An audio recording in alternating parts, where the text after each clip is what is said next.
বাঁকুড়ায় যথাযোগ্য মর্যাদায় পালিত হল ৭৭তম প্রজাতন্ত্র দিবস। প্রজাতন্ত্র দিবস উপলক্ষে এদিন ৯টায় বাঁকুড়া স্টেডিয়ামে জাতীয় পতাকা উত্তোলন করেন বাঁকুড়ার জেলাশাসক শিয়াদেন।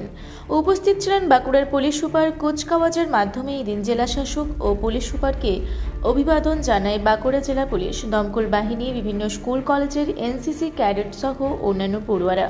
কুচকাওয়াজে হর্স ফায়ারের পাশাপাশি প্রদর্শনীতে অংশ নেয় বিভিন্ন সরকারি প্রকল্পের সুসজ্জিত ট্যাবলো।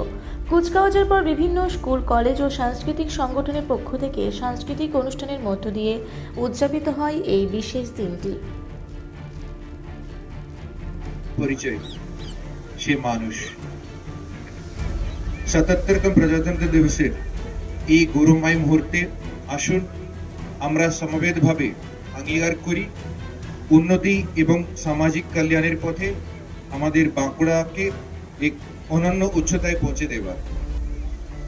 আজ এই গর্বের দিনে আমাদের প্রিয় জেলা বাঁকুড়ার কিছু সরকারি প্রকল্পের সাফল্য অনন্য উচ্চতায় পৌঁছে দেওয়ার।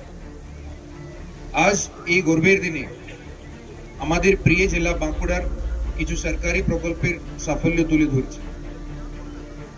বাংলা বাড়ি গ্রামীণ প্রকল্পে পশ্চিমবঙ্গ সরকারের নিজস্ব তহবিল থেকে প্রথম গ্রুপ লিডার ঈশা সর্দার, যার নেতৃত্ব দিচ্ছেন ব্যাক মাস্টার আরএসআই প্রদীপ ঠাকুর।